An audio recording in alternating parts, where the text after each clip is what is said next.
അറിയേണ്ട ഒരു സത്യമുണ്ട്. ആത്മീയ മുന്നേറ്റത്തെ തടയുന്ന തടസ്സങ്ങളെല്ലാം നമ്മിൽ തന്നെയാണെന്നുള്ളതാണത്. നമ്മിലെ തടസ്സങ്ങളെ നാം തന്നെ നീക്കേണ്ടിയിരിക്കുന്നു. ആത്മീയ കോണത്തിൽ കണ്ടുവരുന്ന പ്രശ്നങ്ങൾക്ക് പരിഹാരം കാണാൻ നമ്മൾ ഇന്നിവിടെ ഒരു ക്യാമ്പ് ഒരുക്കിയിരിക്കുന്നു. സൗജന്യ സ്പിരിച്വൽ ഡിസീസ് ക്യാമ്പ്. അതിനായി ഡോക്ടർ കുട്ടപ്പായി അട്ടപ്പാടിയിൽ നിന്നും വരുന്നതാണ്. സ്ഥലം നിയർ ജെന്നീസ് ടീ ഷോപ്പ്.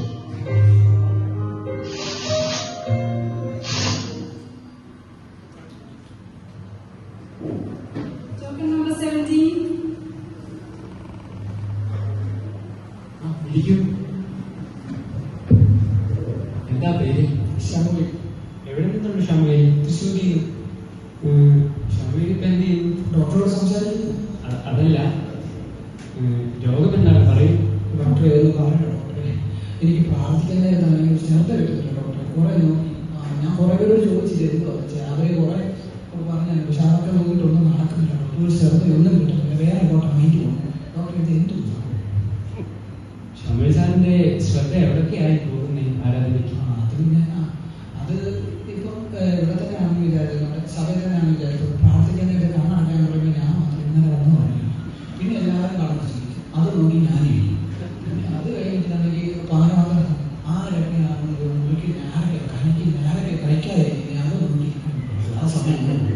അത് കഴിഞ്ഞിട്ടാണെങ്കിൽ അത് ചോറാഴ്ച ആരാ 10 ഇരുന്ന്, ആരാ 20 ഇരുന്ന്, ആരാ 50 ഇരുന്ന്, ആരാ 100 ഇരുന്ന്, അത് നോക്കി ഞാൻ എൻ്റെ ആ ടൈം അങ്ങനെ ഡോക്ടറെ നോക്കി നോക്കി മാറ്റി ശ്രദ്ധിക്കാനും കഴിയും, പ്രാർത്ഥിക്കാനും കഴിയും. ഡോക്ടർ ഇത് രോഗം വല്ലതുമാണോ ഡോക്ടറെ?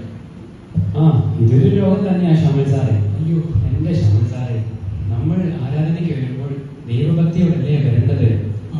നമ്മൾ ആരാധനയ്ക്ക് ഇരിക്കുമ്പോൾ മറ്റുള്ളവരുടെ കാര്യങ്ങൾ നോക്കാനേ ഒരു സമയമില്ല.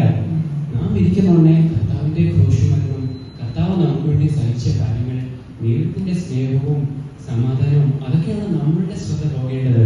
അല്ലാതെ മറ്റുള്ളവരെ അപ്പം കഴിച്ചോ ഇല്ലയോ പാനപാത്രം എടുത്തോ അതൊന്നും നമ്മുടെ വിഷയമല്ല. നമുക്കതിനുള്ള സമയമില്ല. പിന്നെ ബൈബിൾ വായിക്കണം, ദൈവത്തോട് പ്രാർത്ഥിക്കണം. ബൈബിളിൽ ഇങ്ങനൊരു വാക്യമില്ലേ, നിന്റെ ദൈവമായ യഹോവയെ നിന്നെ പൂർണ്ണ ഹൃദയത്തോടെയും പൂർണ്ണ മനസ്സോടെയും പൂർണ്ണ ശക്തിയോടെയുമാണ് ആരാധിക്കേണ്ടത്. അത് കർശനമായി ചെയ്യേണ്ട കാര്യമാണ്. ആരാധനയ്ക്ക് പോകുമ്പോൾ ഒരു ശ്രദ്ധയും തെറ്റാൻ പാടില്ല. ഉള്ളി ദൈവത്തോട് മാത്രം നമ്മൾ നോക്കണം. ആരാധനയ്ക്ക് ഇരിക്കുമ്പോൾ മുമ്പൊന്ന് പ്രാർത്ഥിക്കുക, ദൈവത്തോട് പറയുക, ദൈവം ഇങ്ങനെ ശ്രദ്ധ പോകുന്നതൊക്കെ പറയണം.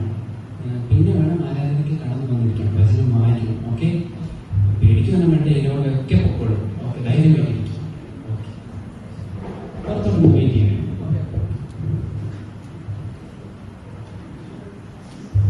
ഒരു പേഷ്യന്റ് വരാൻ അസൗകര്യം അറിയിച്ചിട്ടുണ്ട്. അവർ പിന്നീട് നമ്മുടെ ഫോണിൽ കൂടെ ബന്ധപ്പെടുന്നതായിരിക്കും. ടോക്കൺ നമ്പർ 18 കയറി വരൂ.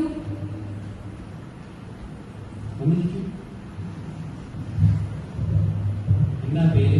മഞ്ജു. എവിടെ നിന്നാണ് മഞ്ജു? മാനന്തവാടിയിൽ നിന്നാണ് മഞ്ജു. മഞ്ജു പറയൂ, എന്താണ് പ്രശ്നം? എന്റെ ഡോക്ടറെ എത്ര ശ്രമിച്ചിട്ട് ഈ യോഗത്തിന് നേരത്തെ വരാൻ പറ്റുന്നില്ല. എല്ലാ യോഗത്തിലും ഇങ്ങനെ തന്നെയാണോ? അതെ ഡോക്ടറെ, പ്രത്യേകിച്ച് ഞായറാഴ്ച. ആ രോഗം ഒന്ന് വിശദീകരിക്കാം മഞ്ജു.